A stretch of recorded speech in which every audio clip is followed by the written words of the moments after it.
నమస్తే and welcome to encounter news analysis. ఈరోజు ఆంధ్రజ్యోతి, ఈనాడు, సాక్షి, ఆంధ్రప్రభ 4 ప్రధాన వార్తాపత్రికల్లో వచ్చిన ప్రధాన అంశాలు, వాటి వెనక దాగి ఉన్న అసలు వాస్తవాలు తెలుసుకునే ప్రయత్నం ఈ వీడియోలో చూద్దాం.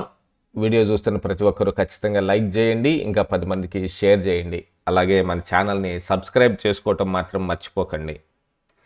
ఇక లేట్ చేయకుండా న్యూస్ అనాలిసిస్లోకి వెళ్ళిపోతే, ఈరోజు ఆంధ్రజ్యోతి, ఈనాడు, సాక్షి, ఆంధ్రప్రభలో మెయిన్గా వచ్చిన అంశం రాష్ట్రానికి వచ్చిన బిల్ గేట్స్ గురించి. నైస్, గుడ్, గ్రేట్, రాష్ట్ర ప్రభుత్వ కార్యక్రమాల విధానాలపై బిల్ గేట్స్ ప్రశంసలు అని ఆంధ్రజ్యోతిలో మెయిన్గా వచ్చింది. ఇక ఈనాడులో చూసుకుంటే ఏఐ మీట్స్ బిల్ గేట్స్, రాష్ట్రానికి వచ్చిన గేట్స్ ఫౌండేషన్ చైర్మన్. ఇదే విషయం ఆంధ్రప్రభలో కూడా. 10 సూత్రాలతోటి స్వర్ణాంధ్ర మెరుపులు, ప్రజా సాధికారత, సంపద సృష్టి లక్ష్యం, విద్య, వైద్యం, వ్యవసాయానికి ప్రాధాన్యం. ఈ రకంగా 3 ప్రధాన పత్రికల్లోనూ ఈ బిల్ గేట్స్ రాష్ట్రానికి వచ్చాడు. మనం తెలుగు రాష్ట్రం, అందున ఆంధ్రప్రదేశ్ రాష్ట్రంలో ఉన్న ఒక పేపర్లో మన రాష్ట్రానికి వచ్చిన ఒక ప్రతినిధినో, సీఎం లేకపోతే డిప్యూటీ సీఎం అందరూ ప్రతిష్టాత్మకంగా తీసుకున్న ఒక ప్రాజెక్టునో ఏదో ఒకటి వెయ్యాలి. కానీ సాక్షిలో అది ఏం ఉండదు. సాక్షి పేపర్ మొత్తం తిరగేయండి, బిల్ గేట్స్ రాష్ట్రానికి వచ్చాడు, చంద్రబాబు నాయుడిని కలిశాడు అన్న ఆ న్యూసే ఉండదు, లేదు. ఇది మన రాష్ట్రంలో ఒక ప్రధాన వార్తాపత్రిక అని చెప్పుకుంటున్నారు. ఇది మరొక ప్రధానమైన పార్టీ, గతంలో అధికారంలో ఉన్న ఒక పార్టీ నిర్వహిస్తున్న ఒక పత్రిక. ఇది రాష్ట్రంలో జరిగిన అతి పెద్ద మెయిన్ ఈవెంట్ని కూడా వాళ్ళు కవర్ చేయలేని స్టేటస్లో ఉన్నారు, దిక్కుమాలిన స్టేటస్లో ఉన్నారు. ఎక్కడెక్కడో జరిగిన న్యూస్ అన్నీ ఉంటాయి, కానీ రాష్ట్రంలో జరిగిన ప్రధాన వార్త ఉండదు. ఎందుకంటే అందులో చంద్రబాబు నాయుడు ఫోటో వేయాలి. అందుకని ఎక్కడ పత్రిక మొత్తంలో మీరు ఎక్కడ వెతికినా ఆ న్యూస్ మాత్రం దొరకదు, చూడండి. ఇక అసలు విషయానికి వస్తే, నైస్, గుడ్, గ్రేట్, రాష్ట్ర ప్రభుత్వ కార్యక్రమాల విధానాలపై బిల్ గేట్స్ ప్రశంసలు. చంద్రబాబుతో కలిసి ఆర్టీజీఎస్ సందర్శన, అమరావతి, సంజీవిని, డేటా లేక్ తదితర ప్రాజెక్టులపై వివరించిన సీఎం. డిస్ప్లే వాల్ ద్వారా అధికారుల ప్రజెంటేషన్ ఆసక్తిగా పరిశీలించిన గేట్స్. ఆంధ్రప్రదేశ్లో టెక్ పాలన గ్రేట్, వాట్సాప్తో పౌర సేవలు అభినందనీయం, అమరావతి నిర్మాణం గ్రేట్ వర్క్, సంజీవిని ప్రాజెక్టుకు నైస్ అంటూ కితాబు. అదే ఇక్కడ ఆంధ్రజ్యోతిలో చూసుకుంటే 10 సూత్రాలతోటి స్వర్ణాంధ్ర మెరుపులు. ప్రభలో ప్రజా సాధికారత, సంపద సృష్టి లక్ష్యం, విద్యా, వైద్యం, వ్యవసాయానికి ప్రాధాన్యం, ఏఐ అనుసంధానంతో సత్ఫలితాలు, P4 తోటి పేదరిక నిర్మూలన. ఇక వైద్యారోగ్య భద్రతకు high level expert advisory group. దీంతో పాటుగా ఇప్పుడు మన రాష్ట్రంలో ఉన్న సంజీవిని ప్రాజెక్టులో వీళ్ళు పాలు పంచుకోవటం, వీళ్ళ సహకారం అందించడం కూడా జరుగుతుంది. ఇక ఏపీ మీట్స్ బిల్ గేట్స్, రాష్ట్రానికి వచ్చిన గేట్స్ ఫౌండేషన్, సాగులో ఏఐ వినియోగంపై ప్రత్యక్ష పరిశీలన, అభివృద్ధి చెందిన దేశాల్లోనూ ఇంత అద్భుతంగా లేదని ప్రశంస, డిజిటల్ విప్లవంతో చంద్రబాబుది కీలక పాత్ర, విపత్తు నిర్వహణలో టెక్నాలజీ వినియోగం బేషన్న గేట్స్, ఏపీ డిజిటల్ ప్రయాణాన్ని వివరించిన సీఎం చంద్రబాబు. ఈ రకంగా 3 ప్రధాన పత్రికల్లో వచ్చినాయి, కానీ సాక్షిలో అది కనపడదు. ఇక ఈనాడులో మరొక అంశం చూసుకుంటే, మరోవైపు దేశ ప్రధాని ఢిల్లీలో భారత మండపంలో ఏఐ ఇంపాక్ట్ సమ్మిట్ను ప్రారంభించి ప్రదర్శనలో వివరాలు తెలుసుకుంటే ప్రధాని మోడీ. ఇక్కడ ఫోటో కూడా చూడవచ్చు. ఏఐ ప్రయాణంలో ముందున్నాం, ఆ సాంకేతికతను సమర్థవంతంగా వినియోగిస్తాం, ప్రధాని మోడీ స్పష్టీకరణ. ఏఐ ఎక్స్పో సమ్మిట్లకు శ్రీకారం, 20 వరకు కొనసాగుతున్న అంతర్జాతీయ సదస్సు, హాజరు కానున్న 20 దేశాల అధినేతలు, ప్రముఖ కంపెనీల సీఈఓలు. ఎక్స్పోలోకి ప్రవేశం ఉచితమే. రకంగా ఏఐ ఎక్స్పో మీద ఒక వార్త ఇక్కడ చూడొచ్చు. దీన్ని మాత్రం కవర్ చేసింది సాక్షి. ఘనంగా ప్రారంభమైన ఇండియా ఏఐ ఎక్స్పో లాంఛనంగా ప్రారంభించిన ప్రధాని మోడీ, తరలి వచ్చిన పారిశ్రామిక ఏఐ నిపుణులు, రంగాల వారీగా ఏఐ ప్రభావంపై చర్చలు. 5 రోజుల పాటు జరగనున్న ఎక్స్పో, పాల్గొనున్న 20 మంది దేశాధినేతలు. 19న సదస్సును ఉద్దేశించి మోదీ ప్రసంగం అనేది దీని వరకు కవర్ చేశారు. ఇవన్నీ మిగతా అన్నిట్లోనూ ఇటు ఆంధ్రప్రభలో కూడా పిల్లర్లు 3, చక్రాలు 7, మానవాళి పురోగతికి ఏఐ అందరికీ పరిష్కారాలు, ప్రపంచ వేదికపై భారత్కు పెద్దపీట, ఢిల్లీలో ఏఐ సమ్మిట్ ప్రారంభం, ప్రపంచ దేశాలకు వారధిగా మన దేశం, భారత్ డిజిటల్ దౌత్య పలుకుబడి ప్రదర్శన, వందలాదిగా అతిరథులు రాక అనేది అక్కడ కూడా చూడొచ్చు. ఇక ఆంధ్రజ్యోతిలో మరొక అంశం చూసుకుంటే 5 ఏళ్లలో ఐటీ కంపెనీలు గాయబ్, ఐటీ ఉద్యోగాల్లో చాలా వరకు అంతమైపోతాయి, మనిషి కన్నా మెరుగ్గా పనిచేసే ఏఐ టూల్స్ వస్తాయి, విద్య, వైద్యం, న్యాయ సహాయం చౌక అవుతాయి, ఆయా రంగాల వృత్తుల్లో సమూలంగా మార్పులు తథ్యం, సేవలు కాదు పరిష్కార మార్గాలు అందించండి. సన్ మైక్రో సిస్టమ్ వ్యవస్థాపకుడు వినోద్ ఖోస్లా, ఏఐతో ఇబ్బందే, నిరుద్యోగ సమస్య తలెత్తుతుంది, పనిలో హ్యూమన్ టచ్ పోతుంది, గేట్స్. ఇక దీని గురించి చూసుకుంటే ఇక మరొక అంశం, జేఈఈలో తెలుగు సత్తా, ముగ్గురికి 100%, ఏపీ నుంచి 2, తెలంగాణ నుంచి 1, దేశవ్యాప్తంగా మరో 9 మంది కూడా. జేఈఈ మెయిన్ సెషన్స్ 1 ఫలితాలు విడుదల, రాజస్థాన్ నుంచి అత్యధికంగా 3 టాపర్లు, 99.99తో ఎస్సీల్లో టాపర్గా ఆంధ్రప్రదేశ్ విద్యార్థి. ఇదే అంశం ఈనాడులో కూడా ప్రధానంగానే వచ్చింది. జేఈఈలో మనోళ్ళు మెరిశారు, రాష్ట్రం నుంచి 2కి, తెలంగాణ నుంచి 1కి 100%. జమ్మలమడుగు చెందిన మోహిత్కు 300కి 300 మార్కులు, తొలి విడత ఫలితాలు విడుదల, దేశవ్యాప్తంగా 12 మందికి సంపూర్ణ స్కోర్. ఇందులో మరొకటి ఏంటంటే 9 ప్రశ్నల తొలగింపు, మరో 6 ప్రశ్నలకు జవాబులు మార్పు, జేఈఈ మెయిన్స్లో ఏటా ఇదే తంతు అనేది కూడా ఒకటి ఎక్స్పోర్ట్ చేయటం జరిగింది. ఇక ప్రభుత్వ కార్యాలయాలు గడుతున్నాం, చందాలు ఇవ్వండి, మదనపల్లిలో భారీ వసూళ్ల పర్వం, 25,000తో మొదలు 25 లక్షల వరకు, కోటికి పైగా వసూళ్లు, టార్గెట్లు పెట్టి మరీ దండుకున్న వైనం, డబ్బులే కాదు నిర్మాణ సామాగ్రి కూడా, చిన్న వ్యాపారులపై మోయలేని భారం, రాష్ట్ర ప్రభుత్వానికి పలువురు ఫిర్యాదు. ఇది చాలా సీరియస్గా తీసుకోవాల్సిన కేసు. ప్రభుత్వ కార్యాలయాలు కడుతున్నాం, చందాలు ఏమంటే మరి ఇంక ఏమనుకోవాలి దీని గురించి? చూడండి, 25,000తో మొదలై 5 లక్షల వరకు వసూలు చేశారంట. అన్నమయ్య జిల్లా పాత జిల్లా కేంద్రం రాయచోటి నుంచి కొత్త పాలనా కేంద్రం మదనపల్లెకు ప్రభుత్వ కార్యాలయాలు క్రమంగా చేరుకుంటున్నాయి. వాటికి కేటాయించిన భవనాలు, గదులు పాతవి కావడంతో మరమ్మతులు లేక రీమోడలింగ్ చేయించుకోవటం, వాటిపై అదనంగా కొత్త భవనాలు నిర్మాణంపై దృష్టి సారించారు. ఈ పనులకు చేసిన ఖర్చులను బిల్లులు పెడితే చెల్లిస్తామని ప్రభుత్వం ఇప్పటికే ప్రకటించింది. అయితే ఇందుకు భిన్నంగా ఓ శాఖ వసూళ్లకు తెరలేపింది. కార్యాలయం కడుతున్నాం, చందాలు ఇవ్వండి అంటూ భారీ ఎత్తున డబ్బులు దండుకునే కార్యక్రమం మొదలుపెట్టింది. తమ కేటాయించిన భవనాన్ని ఆ శాఖ మరమ్మతులతో పాటు అదనపు నిర్మాణాలు చేపడుతోంది. అదనంగా మైదానం ఏర్పాటు చేస్తున్నారు, చుట్టూ ప్రహరీ గోడ కట్టాల్సి ఉంది. ఈ 3 పనులు పూర్తి చేయాలంటే పెద్ద మొత్తంలో నిధులు కావాల్సి ఉంటుంది. మీకు కేటాయించిన గదులు, భవనాల్లో ఆయా విభాగాలకు సంబంధించిన పనులు చేసుకోండి, అందుకు అయ్యే ఖర్చు బిల్లు చెల్లిస్తామంటూ జిల్లా అధికారులకు చెబుతున్న ఆ శాఖ మాత్రం వసూళ్లకు ముందుకెళ్ళింది. ఇందులో భాగంగానే మదనపల్లె, పొంగనూరు ప్రాంతంలో హడావుడి చేసింది. ఈ విషయం సీఎంఓ దాకా చేసి సీఎంఓ సీరియస్. భవనాలు, ఇతర నిర్మాణాలకు కావాల్సిన సామగ్రిని ఆయా వర్గాల నుంచి సమకూర్చున్నట్టు చెప్తున్నారు. మట్టి, ఇసుక, ఇటుక, కంకర, రాళ్లు, సిమెంటు, కమ్మి, పెయింట్స్, విద్యుత్ సామగ్రి తదితర వస్తువులు ఆయా రంగాల వ్యక్తులు, వ్యాపారుల నుంచి వస్తు రూపేణ సమకూరుస్తున్నట్టు స్థానికంగా ఆ శాఖ చర్చ నడుస్తోంది. ఇసుక కాంట్రాక్టర్లు, టిప్పర్లు, ఎక్స్వేటర్లు యజమానుల నుంచి కూడా వారు ఏ పని చేస్తారో, ఏ వ్యాపారం నిర్వహిస్తారో ఆ పనులు సేవల రూపంలో వినియోగించుకుంటున్నట్టు చెప్తున్నారు. ఈ సందర్భంగా శాఖ చేస్తున్న అక్రమ వసూళ్లు వ్యవహారంపై కొందరు అధికారులు, పార్టీ నేతలు ప్రభుత్వానికి ఫిర్యాదు చేసినట్టు తెలిసింది. ప్రభుత్వం నిధులు ఇస్తున్నా ఇలా ప్రజల వ్యాపారులపై పడి వసూళ్లు చేయటం ఏంటని సీఎంఓ దృష్టికి తీసుకెళ్లారు. దీంతో ఆ శాఖ ఉన్నతాధికారుల నుంచి మదనపల్లిలో సంబంధిత అధికారులకు అక్షింతలు పడినట్టుగా సమాచారం అనేది కనపడుతుంటే అంతటితోటి ఊరుకుంటారా?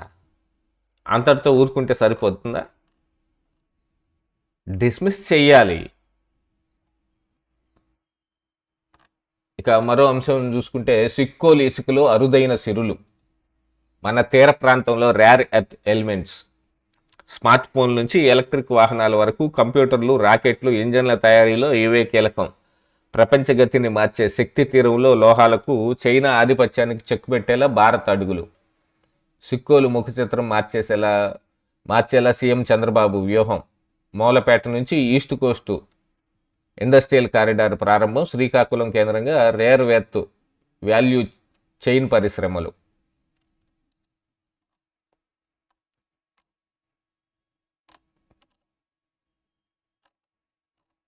ఇందులో లోపల పేజీలో ఉన్నట్టుంది. ఆంధ్రప్రభలో కూడా ఈ విషయం వేశారు. ఇక ఈనాడులో చూసుకుంటే మరొక అంశం, 498 కేసులో లుకౌట్ నోటీసా, యాంత్రిక ధోరణిలో జారీ చేస్తున్న పోలీసులు, హైకోర్టు ఆక్షేపణ, ఎల్ఓసి కొట్టివేత. 498 ఏ అంటే తెలుసు కదా, వరకట్న వేధింపులు కేసు. అది ఇప్పుడు బిఎన్ఎస్లో మరి వేరే మారింది. దానికి కూడా ఇప్పుడు లుకౌట్ నోటీస్ జారీ చేశారంట. ఆ వ్యక్తి పారిపోతాడు, లుకౌట్ నోటీసు ఎటు పారిపోకుండా జారీ చేసేవి అనమాట.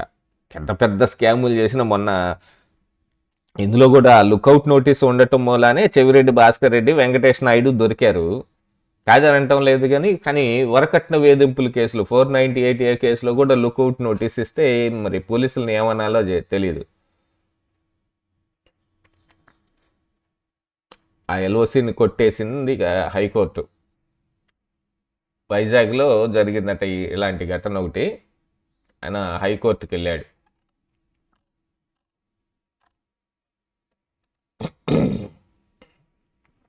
ఇక ఆంధ్రప్రభలో ఒకసారి చూసుకుంటే, వైసీపీ హయాంలో నకిలీ ఇళ్ల పట్టాలు, భూమి లేకుండా పట్టాలు ఇచ్చారు, రాష్ట్రమంతటా అదే తీరు, సమగ్ర విచారణ జరపాలి, దోషులపై క్రిమినల్ చర్యలు అవసరం. బీజేపీ రాష్ట్ర అధ్యక్షుడు పివిఎన్ మాధవ్ డిమాండు, బాధితుల ఆవేదనను కలెక్టర్ దృష్టికి తీసుకొచ్చామని వెల్లడి. చాలా వరకు చాలామంది చేశారు ఈ పని, నకిలీ ఇళ్ల పట్టాలు ఇచ్చి. దాంతోపాటుగా ఈ ఇళ్ల పట్టాలు చెల్లాలి అంటే మేము అధికారంలోకి వస్తేనే ఇవి చెల్లుతాయి. పేరుని కిట్టు ఇలాగనే కదా, పేరుని నాని కొడుకు అక్కడ ఇలాంటి దొంగ పట్టాలే పంచాడు. కానీ ఆయన పేరుని నాని ఇప్పుడు ఉన్న ప్రభుత్వం మీద మామూలుగా రెచ్చిపోవట్లేదు. చేయాల్సిన దొంగ పనులన్నీ చేసి ఇప్పుడు వచ్చి దాంట్లో నీతులు వెతుకుతున్నారు. గత వైసీపీ ప్రభుత్వంలో పంపిణీ చేసిన ఇళ్ల పట్టాలపై సమగ్ర విచారణ జరిపి బాధ్యులపై చర్యలు తీసుకోవాలని ఏపీ బీజేపీ అధ్యక్షుడు పివిఎస్ మాధవ్ డిమాండ్ చేశారు. 2019-24 మధ్య జగన్మోహన్ రెడ్డి ప్రభుత్వం పేదలకు ఇళ్ల పట్టాల పేరిట భూమి లేని పట్టాల పంపిణీ చేసింది అని ఆయన పేర్కొన్నారు. కనీసం ఆయా లబ్ధిదారులకు ఎక్కడ తమ భూములు ఉన్నాయో కూడా చూపించలేదని ఆయన విమర్శించారు. గత ప్రభుత్వం నిర్వాహకంపై ఏపీ బీజేపీ నిర్వహిస్తున్న జనతా వారధి కార్యక్రమంలో పెద్ద ఎత్తున బాధితులు పాల్గొని కన్నీటి పర్యంతం అవుతున్నట్టు ఆయన తెలిపారు. ఇక మరొకటి చూసుకుంటే, మమతాను రాగమా, కమల వికాసమా, గెలుపు కోసం తృణమూలు, బీజేపీ హోరాహోరీ, కీలకంగా స్థానికత అంశం రాజుకున్న బెంగాలీ నినాదం, గుజరాత్ల పెత్తనం వద్దంటూ ప్రచారం, బెంగాల్ కూతుర్ని ఆదరించాలని వినతి. ఈసారి తమకు అధికారం తప్పదంటున్న బీజేపీ ఏడాదిగా వ్యూహాత్మకంగా అడుగులు వేస్తారు. అసలు ఎస్ఐఆర్ తీసుకొచ్చిందే దానికోసం అనేది కూడా కొన్ని పుకార్లు నడుస్తున్నాయి. ఇలాగా బీజేపీ ఎక్కడికక్కడ వాళ్ళు పాగా వేయాలనే ప్రయత్నమే జరుగుతుంది. కేవలం ఆంధ్రప్రదేశ్ రాష్ట్రంలోనే వాళ్ళు ఏం చేయలేక ఒక పొత్తు కుదుర్చుకున్నట్టుగా ఉంది వ్యవహారం.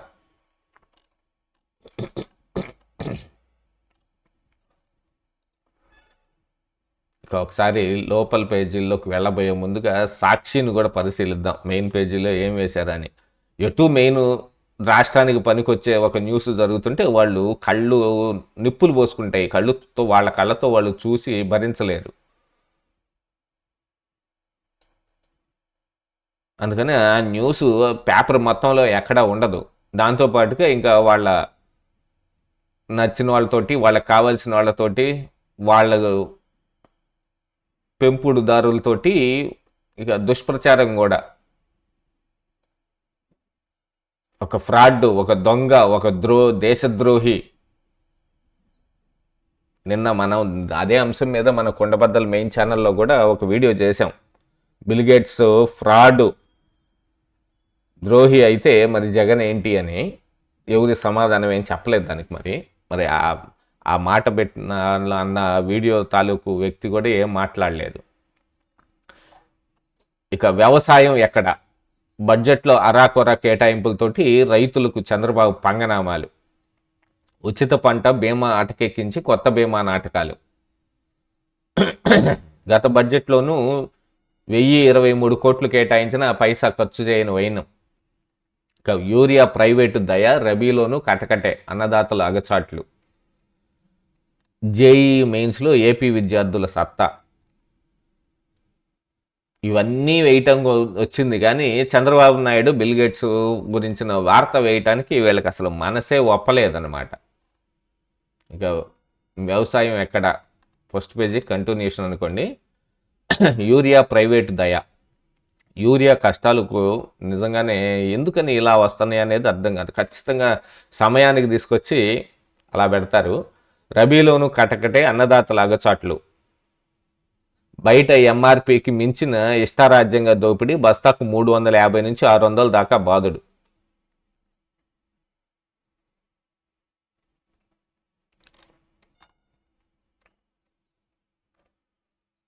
ఇక ఆంధ్రజ్యోతిలో ఒకసారి లోపల పేజీల్లో ఉన్న విశేషాలు చూద్దాం.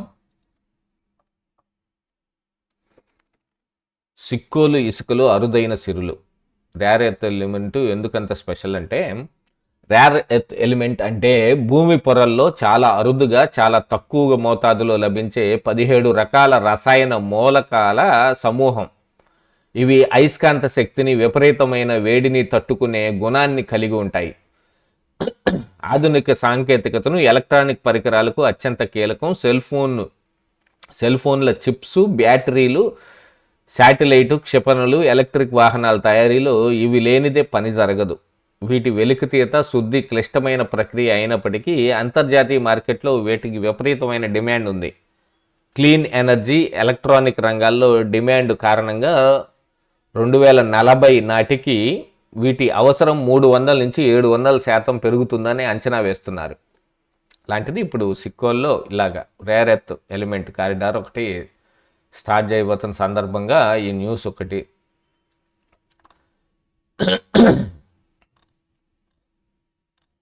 ఇక చంద్రబాబుతో తెలంగాణ మంత్రి తుమ్మల భేటీ. ముఖ్యమంత్రి చంద్రబాబుతోటి తెలంగాణ వ్యవసాయ శాఖ మంత్రి తుమ్మల నాగేశ్వరరావు భేటీ అయ్యారు. సోమవారం రాత్రి 8 గంటల సమయంలో ఉండవల్లిలో సీఎం క్యాంప్ కార్యాలయంలో వీరిరువురు సమావేశమయ్యారు. రెండు రాష్ట్రాల మధ్య సమన్వయం, సహకారంతో పరిష్కరించాల్సిన పలు అంశాలు భేటీలో ప్రస్తావించారు. రెండు తెలుగు రాష్ట్రాల సరిహద్దు ప్రాంతాల్లో రోడ్లు, సాగునీరు, రైల్వే లైన్లు వంటి ప్రాజెక్టులను పూర్తి చేయడం ద్వారా తెలుగు రాష్ట్రాల ప్రజలు లబ్ధి చేకూరుతుందని తుమ్మల అభిప్రాయపడ్డారు. చంద్రబాబును కలిసిన అనంతరం తుమ్మల విలేకరులతో మాట్లాడుతూ సరిహద్దుల్లో ఖమ్మం జిల్లాకు చెందిన రహదారులు, రైల్వేలకు సంబంధించిన ఉమ్మడి అంశాలపై సీఎం చంద్రబాబుతో మాట్లాడానని తెలిపారు. పోలవరం కోసం 7 మండలాలు ఏపీకి బదిలీ చేశారని, ఇప్పుడు భద్రాచలం నుంచి తెలంగాణకు వెళ్ళాలి అంటే 5 ఏపీ గ్రామాల మీదుగా వెళ్లాల్సి వస్తుందని, వాటిని తెలంగాణలో తిరిగి కలపాలని కోరామన్నారు. తిరుమలలో తెలంగాణ భవన్ నిర్మాణం కోసం 5 ఎకరాలు ఇవ్వాలని కోరినట్లు తెలిపారు. అలాగనే జగన్మోహన్ రెడ్డి హయాంలో కేసీఆర్ ఆయన్ని పిలిచి బిర్యానీ పెట్టి నొక్కేసిన ఆంధ్రప్రదేశ్ ఆస్తులను కూడా తిరిగిస్తే బాగుంటుంది. 5 గ్రామాలు తిరిగి అడుగుతున్నారు, బాగానే ఉంది. అప్పుడు నొక్కేసిన ఆ విలువైన ఆస్తులు వాటి సంగతి ఏంటి, అవి కూడా ఇస్తే బాగుంటుంది. ఒకసారి తీసుకుంటే మళ్ళీ ఇవ్వటం కుదిరే పని కాదా?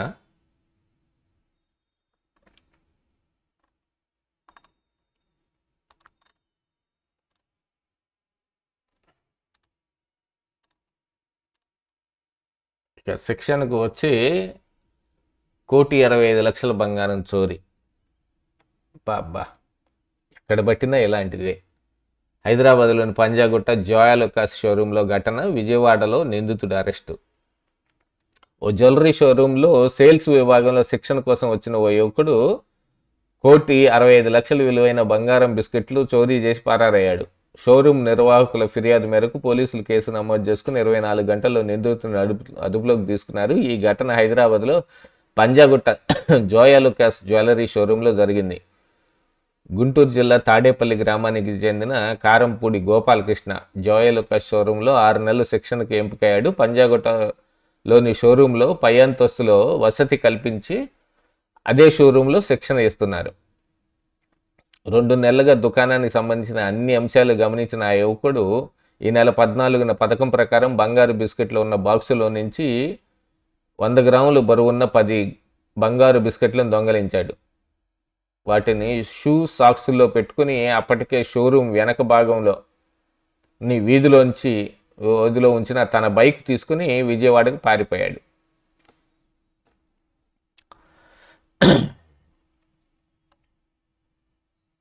ఎవరైనా బ్యాక్గ్రౌండ్ని వాటిని చెక్ చేసుకునే పెట్టుకుంటారు, కానీ బుద్ధి మార్పుని ఎవరు చెక్ చేయలేరు కదా. ఎలా బుద్ధి మారుతుందనే దాని మీద ఎవరు చెక్ చేయగలిగింది ఏం కాదు. సో ఇవండి ఈ రోజున ఆంధ్రజ్యోతి, ఈనాడు, సాక్షి, ఆంధ్రప్రభ 4 ప్రధాన పత్రికల్లో వచ్చిన వార్తా విశేషాలు, వాటి వెనక దాగి ఉన్న అసలు వాస్తవాలు. చివరి వరకు చూసిన వారికి నా ప్రత్యేక ధన్యవాదాలు. ఛానల్ని సబ్స్క్రైబ్ చేసుకోవటం మాత్రం మర్చిపోకండి. Thank you so much.